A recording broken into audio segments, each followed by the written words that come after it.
Panorama group, जो सोचता है वो करता है। नमस्कार, भारत लाइव देख रहे हैं आप और ये खेल समझिए है। देखिए, खेल समझिए में पर्दे के पीछे की कहानी जो लगातार विवादों का विषय बना हुआ बिहार में, पर्दा न उठाइए। कई विधायक अब कह रहे हैं कि जो पर्दा में है पर्दे में रहने दीजिए, पर्दे को ना उठाइए। तो भारत लाइव का खेल समझिए ही एकमात्र बाबा है जो बताते हैं कि आखिर इस पर्दे के पीछे क्या चल रहा है। पर्दे को उठाकर पर्दे के पीछे की सारी कहानी शीशे की तरह आपके सामने रख देते हैं। देखिए, नीतीश कुमार दिल्ली गए हुए थे। आपको मालूम है कि नीतीश कुमार दिल्ली में प्रधानमंत्री नरेंद्र मोदी से मिलते हैं और केवल नरेंद्र मोदी से ही नहीं, अमित शाह और जेपी नड्डा से भी उनकी मुलाकात होती है। हालांकि बाबा ने पहले ही आपको बताया था कि नीतीश कुमार आखिर दिल्ली क्यों गए, लेकिन वो जब दिल्ली से वापस आते हैं तो एक बहुत बड़ा काम कर वापस लौटे हैं। जैसा कि मैंने आपको कल भी बताया था, नीतीश कुमार कुछ बताते नहीं है किसी को। मीडिया को उन्होंने कहा है कि चिंता मत कीजिए, सब ठीक है, सब ठीक हो जाएगा। तो देखिए, नीतीश कुमार दिल्ली गए थे। अब खबरें यह निकलकर सामने आ रही हैं, बाबा के पास जो इनपुट है, नीतीश कुमार ने एक बहुत बड़ा दांव चल दिया है। इधर बिहार में हो हंगामा जो हो रहा है, तमाम जो खबरें निकलकर सामने आ रही हैं, आपके सामने भी वो खबरें आई होंगी। 17 विधायक, फिर 22 विधायक, फिर इधर उधर, फिर सीएमओ से फोन, फिर श्रवण कुमार का वो बयान, सभी जो ये चीजें निकल कर आ रही हैं वो सभी कहीं ना कहीं आम जनता और मीडिया का ध्यान भटकाने के लिए सारी बातें की जा रही है। इन सभी के बीच पर्दे के पीछे से नीतीश कुमार ने एक बहुत बड़ा डिसीजन ले लिया है।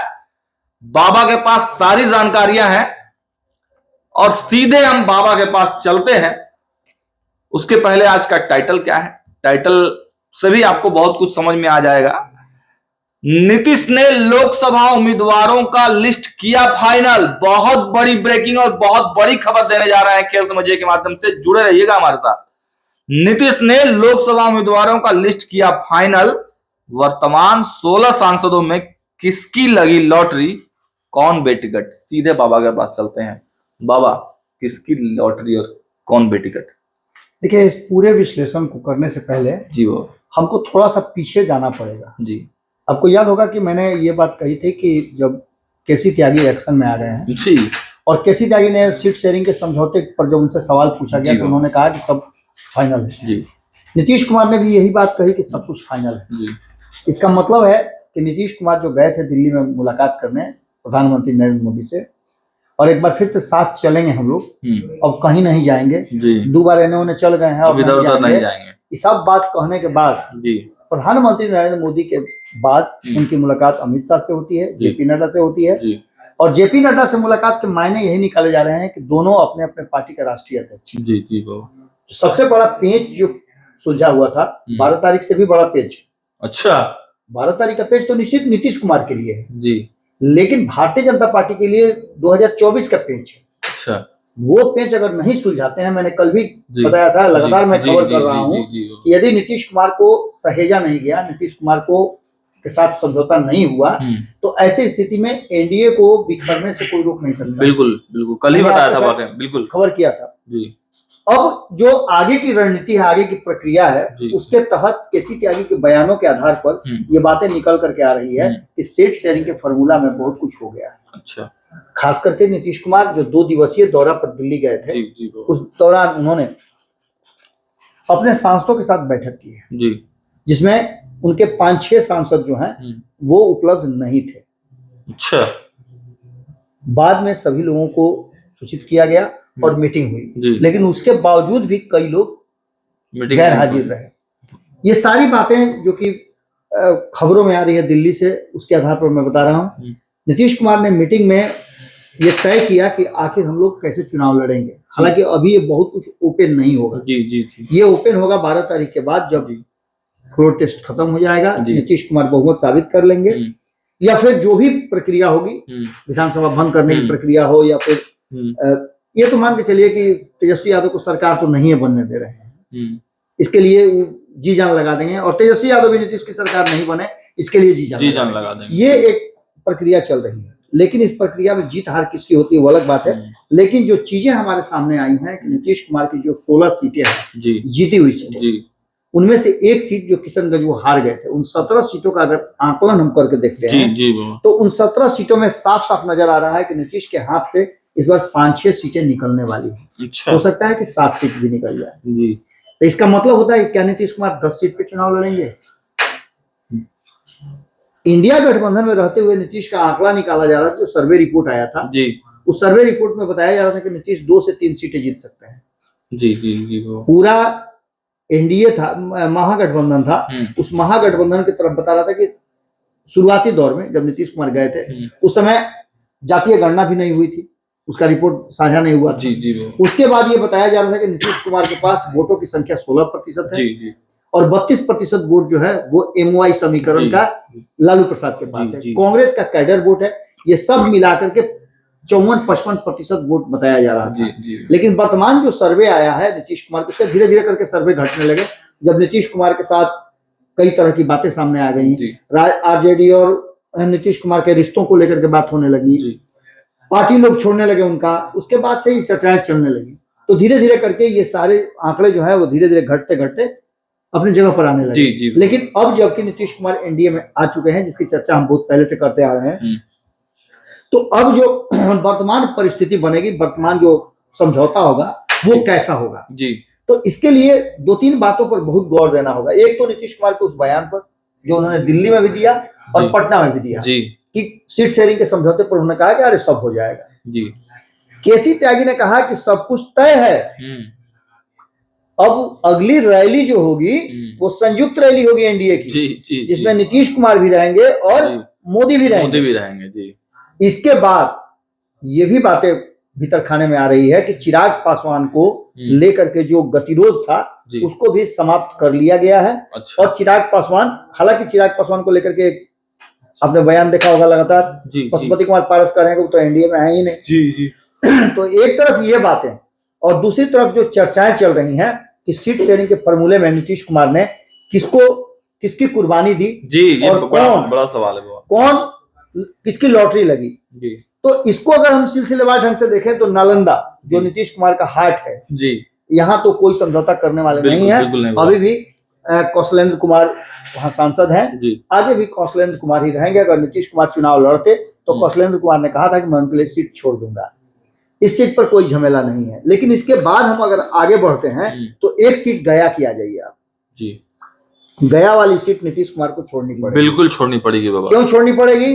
मांझी जी, ये बहुत ज्यादा बताने की जरूरत नहीं जी। आज ही मांझी जी ने ट्वीट कर दिया है। हाँ, जिस गठबंधन में मांझी जी के ट्वीट पर मैं बात करूंगा, ट्वीट तो उन्होंने जो किया है ना वो नीतीश कुमार को पूरी तरह से उन्होंने ऐसा खींचा है जी कि नीतीश कुमार ऐसे जो कर रहे थे ना वो सारा उनका एकदम हैकड़ी गुम कर दिया है। उन्होंने कहा है कि मैं किसी के साथ कुर्सी के लिए धोखा नहीं करता हूँ, पद प्रतिष्ठा के लिए धोखा नहीं करता हूँ, मैं हूँ, था और रहूंगा जी। खैर ये सब बातें तो होती। गया की सीट जो है वो नीतीश कुमार को छोड़नी पड़ेगी। तो गिनती कीजिए, एक सीट हो गया जी, बिल्कुल एक सीट गया का आप टिक मार्क कर लीजिए कि एक सीट नीतीश कुमार को छोड़ना पड़ेगा जो गया की सीट है, और विजय मांझी जी, और ये विजय मांझी जी का कुर्बानी नीतीश कुमार लेंगे, यानी कि इस नाम को कटना है जी। तो ऐसी स्थिति में आप समझ सकते हैं कि आगे की रणनीति और क्या होगा जी जी। ये हालांकि 12 तारीख को ये खबर आनी थी, लेकिन उससे पहले करने के पीछे मेरी मजबूरी है जी कि अगर 12 तारीख के बाद करेंगे तो ये लिस्ट जब सामने आ जाएगा तो मेरे पास जो रिपोर्ट आया है, इनपुट है वो इनपुट का कोई बहुत बड़ा बाबा, आपका इनपुट तो पूरा बिहार लोहा मानता है उसका बाबा। बात भागलपुर की करें जी तो भागलपुर में एक बड़ा पेच फंसा हुआ है, बिल्कुल भागलपुर और किशनगंज में पेच फंसा हुआ है जी। नीतीश कुमार चाहते हैं कि भागलपुर छोड़ करके भागलपुर उनके पास रहे और किशनगंज की सीट वो छोड़ दें जी। भारतीय जनता पार्टी इस सीट पर चुनाव लड़ना चाहती है, बिल्कुल। भागलपुर या किशनगंज में से एक सीट पर वो अपने अल्पसंख्यक नेता को लड़ना चाहती है, जिससे कि भारतीय जनता पार्टी जो अल्पसंख्यकों की हितैषी बनने की जो कोशिश कर रही है, जो मतलब प्लान कर रही है, उस प्लान का एक हिस्सा है जिसमें शाहनवाज हुसैन को ये टिकट दिया जा सकता है, उन्हें चुनाव लड़ाया जा सकता है। पुराने सरकार में काफी एक्टिव थे बाबा, उद्योग मंत्री के तौर पर एक अलग छवि बनाई थी शाहनवाज हुसैन ने, और नीतीश कुमार भी बाबा मानते हैं बिल्कुल। आज आप उठा के देखें ना, नीतीश कुमार स्पेशली उनको यहाँ बिहार भेजा गया, बिहार में सामंजस्य बिठाने की बात की गई। उसके अलावे मंत्रिमंडल में शामिल हुए, एमएलसी बने। अभी भी वो आप देखिए कि जब कोई गंभीर बात, गूढ़ बात करनी हो तो शहनवाज हुसैन सामने आते हैं। तो ये एक रेपो बनाने की कोशिश की गई थी और मुस्लिमों को अपने पक्ष में बनाए रखने के लिए कि हम उसके हितैषी हैं, उसके दुश्मन नहीं है। भारतीय जनता पार्टी ऐसा एक्शन ले सकती है। तो भागलपुर और किशनगंज में से एक सीट छोड़ना पड़ सकता है, तो 2 सीट हो गया, मतलब एक सीट गया और दूसरा सीट किशनगंज या भागलपुर कोई एक। आप ये सब नोट करते रहिए, इसलिए कि इस सीट पर हम फिर आपसे पूछेंगे। जी जी, ठीक है ना।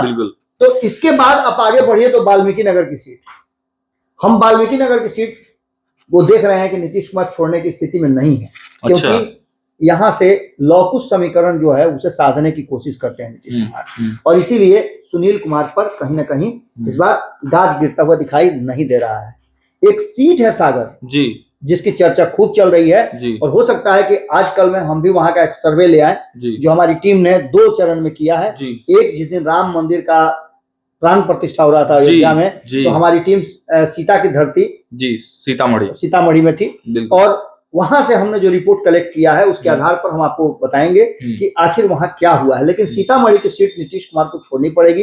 ये सीट सीतामढ़ी की उनको क्यों छोड़नी पड़ेगी, तो आप समझ लीजिए कि यहाँ पर एक अनार 100 बीमार वाली बात। जी जी बिल्कुल। एक तो पहले जनता दल यूनाइटेड के भीतर ही जबरदस्त झमेला मचा हुआ है। बिल्कुल। अगर ये जनता दल यूनाइटेड के पास सीट रहता है तो आप मान के चलिए कि जनता दल यूनाइटेड में एक बड़ा टूट फिर होगा, क्योंकि देवेश ठाकुर को लेकर के एक तरफ जहां महागठबंधन में जब नीतीश कुमार थे तो आपने देखा कई मीटिंग्स हुई उनके विरुद्ध। बिल्कुल। पिछड़ा समाज के लोगों ने कितना ज्यादा रणनीति बनाई, उसमें सवर्ण समाज के लोग भी थे, और इस रणनीति के तहत सीतामढ़ी की सीट जो है काफी पेचीदा हो गई है। यहाँ से रामेश्वर महतो भी अपना दांव ठोक रहे हैं, तो अर्जुन राय भी अपना दांव ठोक रहे हैं, और भारतीय जनता पार्टी की तरफ से भी एक नाम है जो वहां से दांव ठोक रहे हैं। तो वहीं राष्ट्रीय लोक जनता दल जो उपेंद्र कुशवाहा की पार्टी है, वहां से भी एक उम्मीदवार वहां मजबूत है जो लड़ने की तैयारी कर रहे हैं। तो ऐसे स्थिति में ये सीतामढ़ी की सीट जो तीसरे नंबर की सीट है, दिख रहा है ना जी, बिल्कुल बाबा, तीसरे नंबर की जो सीट है सीतामढ़ी, वो सीट भी कहीं ना कहीं नीतीश कुमार के हाथ से जा सकती है। तो बाबा एक इसमें एक छोटा सा सवाल है, फिर सुनील पिंटू का क्या होगा?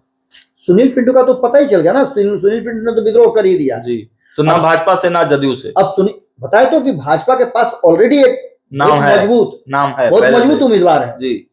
अब ये सीट भाजपा के पास जाती है, आरएलजेडी के पास जाती है, या फिर नीतीश कुमार के पास रहती है। नीतीश कुमार के पास रहती है तो देवेश चंद्र ठाकुर लगभग फाइनल है। लेकिन इसके अलावे एक नाम और है जदयू से जी, रामेश्वर महतो का जी, वो भी पूरा ताल ठोक रहे हैं। मतलब किसी भी सूरत में सुनील पिंटू को इस बार नहीं आना, इसलिए कि जो हम सर्वे हमारे यहाँ आया है उस सर्वे में सुनील पिंटू का ग्राफ, अगर उस सर्वे को आप देख लीजिएगा तो बहुत लो है। और ये सर्वे कहीं ना कहीं ये हमारा ही नहीं है, भारतीय जनता पार्टी भी जिस तरह से 40 सीट का सर्वे करा रही है, 40 सीट जीतना चाहती है, तो अपने साथी दलों के साथ साथ जिस तरह से कौन सी सीट मुफीद होगी वो सारा रिकॉर्ड निकाला गया है, सारा सर्वे कराया गया है अपने एजेंसियों के द्वारा, तो उसके भी रिपोर्ट उसके पास होंगे। तो सीतामढ़ी की सीट पर पेंच फंसा हुआ है और सीतामढ़ी की सीट भी नीतीश कुमार को छोड़नी पड़ सकती है जी। अगर बात करें झंझारपुर की, तो झंझारपुर की सीट पर कुछ बहुत विशेष होता हुआ दिखाई नहीं दे रहा है, लेकिन वही सुपौल की सीट जो है उसमें फिर पेंच फंसा हुआ है। अच्छा, नीतीश कुमार को ये चौथी सीट जो है दिलेश्वर कामत वाली ये सीट उनको छोड़नी पड़ेगी। यहाँ भी हमने 3 राउंड में सर्वे करवाया है जी, 2 राउंड के सर्वे हमारे आ चुके हैं जी, जिसमें पूरी तरह से जनता ने दिलेश्वर कामत को नकार दिया है। अच्छा, न तो वो अपने क्षेत्र में आते हैं और न क्षेत्र की किसी समस्या से उनको कोई लेना देना है जी, सिर्फ जीत जाना ही उनका मकसद था, वो जीत गए। बिल्कुल, लोगों ने बहुत उनसे आशा विश्वास किया था लेकिन उन्होंने पूरा नहीं किया, और हमारे संपादक लगातार इन क्षेत्रों में दौरा कर रहे हैं। अब ऐसी स्थिति में आपको बता दें कि देखिए, सबसे ज्यादा अगर बिहार में कहीं राजनीति हो रही है तो ये कोसी सीमांचल और मिथिलांचल का क्षेत्र है, सबसे ज्यादा इन्हीं पर फोकस्ड है। और ये आप समझिएगा कि इसमें फोकस होने का कारण भी है कि नीतीश कुमार के पास ये सीटें हैं जी, इसमें से अधिकांश सीटें नीतीश कुमार के पास है। तो ऐसी स्थिति में नीतीश कुमार को कमजोर कड़ी माना जा रहा है, चाहे वो महागठबंधन में रहे हो तब या फिर एनडीए में आए हो तब। तो नीतीश कुमार को सुपौल की सीट जो है वो छोड़नी पड़ेगी। किसके लिए छोड़नी पड़ेगी? तो आरएलजेडी के लिए छोड़नी पड़ेगी। अच्छा, आपने 2 दिन पहले देखा होगा भारत लाइव पे भी, क्योंकि हमारी टीम अभी भी उसी एरिया में भ्रमण कर रही है। जब हम खबर कर रहे हैं उसके एक दिन पहले पप्पू यादव की कार्यक्रम में हमारी टीम, हमारे संपादक वहां पहुंचे हुए थे। इसके अलावा सुपौल की बात करें तो सुपौल में बैद्यनाथ मेहता जो है, जो जिन्होंने 7 साल अपनी नौकरी छोड़ करके, IRS थे, 7 साल की नौकरी छोड़ करके वो समाज सेवा के लिए आए हैं। पूरी तरह से उस सुपौल में एक एक व्यक्ति से मिल रहे हैं। उनकी रैली भी शुरू हो चुकी है, कई प्रखंडों में उन्होंने रैली की है, जिसका रिस्पांस बहुत अच्छा आया है। हमने तस्वीरों में, वीडियोस में दिखाए भी हैं। इसमें कोई बायस होने की जरूरत नहीं है। वो लंबे समय से मेहनत कर रहे हैं और एक एक लोगों के जुबान पर अगर बात कहिएगा तो ये एक तरफ जहां है, वहीं दूसरी तरफ इसके और भी कई लोग हो सकते हैं। लेकिन जिस तरह से दिलेश्वर कामत के जगह पर लोग बैद्यनाथ मेहता का नाम ले रहे हैं, ये लगता है। और ऐसे भी नीतीश कुमार को जो सीटें देनी है उसमें सुपौल की सीट उनके हाथ से जाती हुई दिखाई दे रही है। ये चौथी सीट है या पांचवी सीट है? ये चौथी सीट है। ये चौथी सीट है। इसके बाद बात करें किशनगंज की, तो किशनगंज का हमने पहले बता दिया है कि भागलपुर या किशनगंज। आगे आप कटिहार की बात करें तो कटिहार की सीट पर किसी भी तरह का कोई विवाद नहीं है। दुलाल चंद गोस्वामी ने जिस तरह से वहां काम किया है, उनको फूल बाबा का नाम दिया गया है। अच्छा, हमारी टीम वहां भी गई थी। बिल्कुल। अब इससे आप अंदाजा लगा सकते हैं कि न तो नीतीश कुमार से हमारा कोई अदावत है, न भाजपा से अदावत है, न RJD से अदावत है। जो जमीनी हकीकत है वो दिखाने में हम कभी पीछे नहीं हटते हैं। बात करें अगर हम कटिहार की, तो कटिहार में दुलाल चंद गोस्वामी का किसी चौक चौराहे पर आप खड़ा हो जाइए।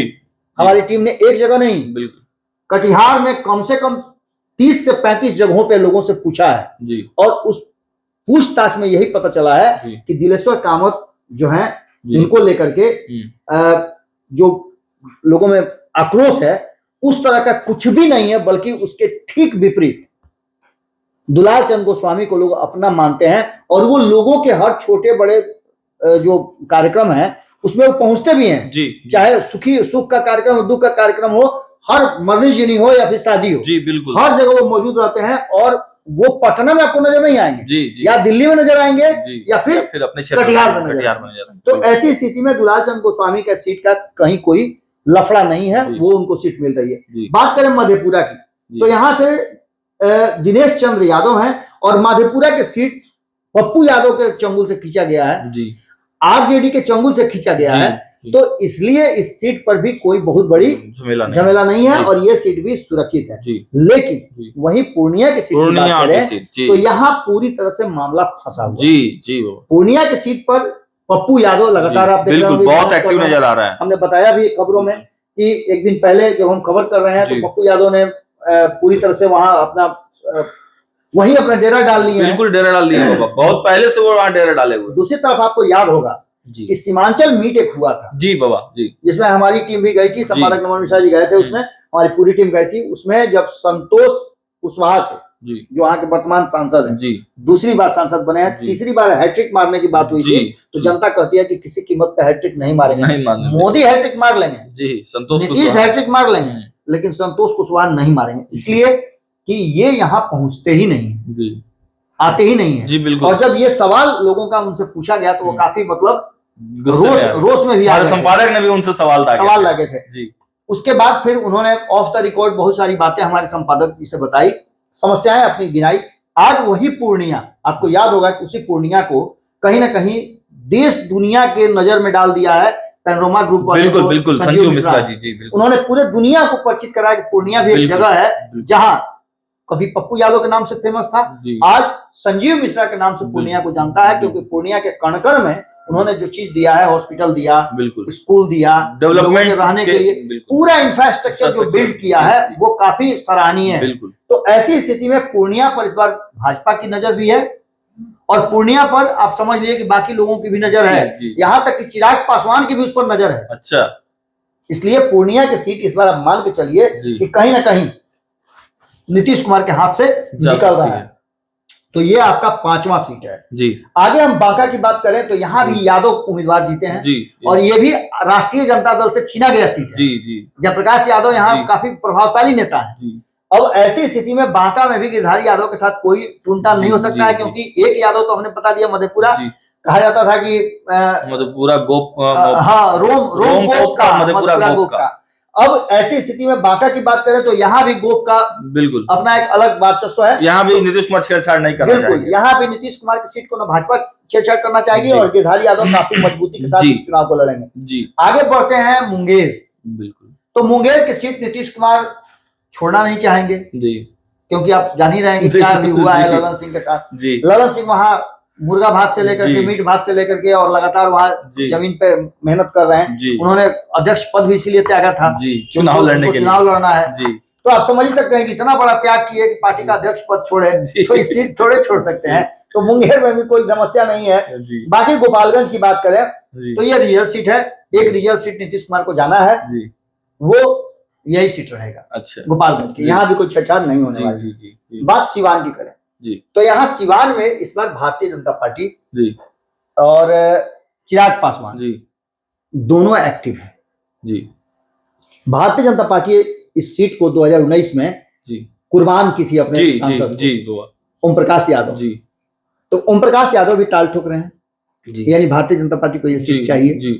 इसके अलावे लोक जनशक्ति पार्टी जी जो रामविलास है, चिराग पासवान, वो भी इस पर पूरी तरह से मेहनत कर रहे हैं जी। इस सीट को लेकर के अभी संशय की स्थिति बनी हुई है, इसलिए इस सीट को भी अभी नीतीश कुमार से अलग हम नहीं करते हैं जी। लेकिन ये मान के चलिए कि सिवान की सीट सुरक्षित नीतीश कुमार के लिए नहीं है जी। आगे बहुत सारी कहानियां अभी आने वाली है जी। बात काराकट की करें, बिल्कुल बहुत इंटरेस्टिंग सीट है। काराकट की सीट जो है ये पहले भी हमने बताया था जी, आज भी हम बता रहे हैं कि महाबली सिंह जो है इस बार फिर से काराकट परिवर्तन करते रहते हैं जी। बिल्कुल, इस बार भी काराकट की सीट पर महाबली सिंह को कुर्बान होना पड़ सकता है और इस सीट पर आरजेडी के मुखिया सुप्रीमो उपेंद्र कुशवाहा जिस तरह से जमीन पर उतरे हुए हैं और उनकी टीम पूरा गांव गांव गली गली घर घर घूम रही है, तो ये सीधे नजर आता है कि ये जो 7वां सीट है ये नीतीश कुमार को छोड़ना पड़ सकता है जी। मतलब 17 सीटों में से ये जो 7 सीट है हमने निकाल दिया जी। नालंदा का पहले बता चुके हैं कि कुछ नहीं होना है, लेकिन एक सीट और है जहानाबाद जो सबसे ज्यादा पेचीदा हो गया है। और जहानाबाद में आपको बता दें कि कई उम्मीदवार हैं, लेकिन एक उम्मीदवार, जैसे हमने आपको बताया सुपौल में, वैसे ही जहानाबाद में भी एक उम्मीदवार हैं जो लगातार, चाहे वो आरएलजेडी हो, उपेंद्र कुशवाहा की पार्टी, या फिर एलजेपीआर हो, चिराग पासवान की पार्टी, या फिर भारतीय जनता पार्टी हो, या फिर जदयू हो, इन चारों की नजर उस युवा उम्मीदवार, हाँ, हमारे संपादक ने सब पहले भी कहा था कि पार्टी चाहे कोई भी हो, उम्मीदवार वही होंगे। इसलिए हम बता रहे हैं कि दिल्ली से लेकर के पटना तक और जहानाबाद तक आप गली गली में जाइए तो लोग उनका नाम लेंगे। और हाल फिलहाल में एक एनडीए की बैठक हुई थी, एनडीए की मीटिंग हुई थी जहानाबाद में, जिसमें नित्यानंद राय से लेकर के जीतन राम मांझी और चिराग पासवान की टीम के भी काफी लोग थे। उसमें बहुत बड़ी चिराग पासवान के साथ वो वर्तमान स्थिति में है, उनकी पार्टी में है, लेकिन चिराग पासवान भी उनके लिए ये सीट पूरी मजबूती के साथ चाहते हैं कि वो उनके खेमा में आ जाए और नीतीश कुमार से बदला भी हो जाएगा जी। जीती हुई सीट जो 2019 में, देखिए भारतीय जनता पार्टी भी नीतीश कुमार से 2019 का बदला लेना चाहती है। उन्होंने 5 सीट छोड़वाया था, इस बार 7 सीट छोड़वा करके उनसे बदला पूरा करना चाहती है। तो ये डायरेक्ट नहीं होकर के इनडायरेक्ट में हो। तो जहानाबाद की भी सीट है वो चितरंजन कुमार उर्फ चिंटू के लिए संभावित है कि ये सीट कुर्बान होने पड़ सकती है, कुर्बान करनी पड़ सकती है। अभी वर्तमान में चंद्रेश्वर प्रसाद चंद्रवंशी है जिनकी कुर्बानी लगभग तय है, क्योंकि वो भी छटपटा रहे थे लगातार। वो उनका दौड़ धूप जो है, वो नीतीश कुमार जब महागठबंधन में थे जी, तो एनडीए के नेताओं से उनका संपर्क चल रहा था जी। लेकिन अब बदली हुई परिस्थिति में उनको टक्कर देने के लिए हालांकि कई उम्मीदवार सामने हैं, आप महागठबंधन से भी उम्मीदवारों की लिस्ट देख सकते हैं, बहुत लंबा है। लेकिन जब एनडीए की बात आएगी और नीतीश कुमार सीट शेयरिंग का समझौता जब करने जाएंगे तो लगभग जो फाइनल लिस्ट हमने बताई ये 8 सीटें, 8 जगह, इन 8 जगहों में से 6 से 7 जगहों पर नीतीश कुमार को छोड़ना पड़ेगा, यानी नीतीश कुमार 10 से 11 सीटों पर चुनाव लड़ेंगे। अच्छा, ये लगभग फाइनल है।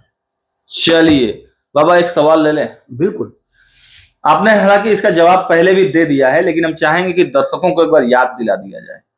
17 सीटों की बात जदयू करती रही है, महागठबंधन में रही है तब पर भी, और एनडीए में आने के बाद भी आपने देखा कि केसी त्यागी 17 से कम पर बात नहीं मान रहे हैं। लेकिन जिस प्रकार के आंकड़े निकल के आ रहे हैं, जो तथ्य आपके सामने आए हैं, 10 से 11 सीट जदयू बिहार में लड़ेगी, बाकी सीट बिहार के बाहर कहाँ आप क्या देखते हैं? देखिए अब ये जो समीकरण बना है, इस समीकरण का ये दूसरा पार्ट है, इस पर भी हम एक विशेष विश्लेषण लेकर के आएंगे जी। लेकिन इसके पहले भी खबरों के माध्यम से आपने ठीक कहा, मैंने कहा है कि जो नीतीश कुमार को 7-8 सीटें जो उनसे ली जाएंगी बिहार में, उन सीटों के बदले में नीतीश कुमार को उसके दुगना करके सीटें दी जाएंगी। अच्छा, दुगना करके, लगभग दुगना करके उनको सीट दी जाएगी और वो बिहार से बाहर आप उत्तर प्रदेश में देख सकते हैं, झारखंड में देख सकते हैं, मध्य प्रदेश में देख सकते हैं, अरुणाचल प्रदेश में देख सकते हैं। अच्छा, ऐसे कई राज्य हैं, बंगाल में भी देख सकते हैं आप, पड़ोसी राज्य है, दिल्ली में आप देख सकते हैं। भाजपा जहां जहां फंसती नजर आएगी वहां बिल्कुल।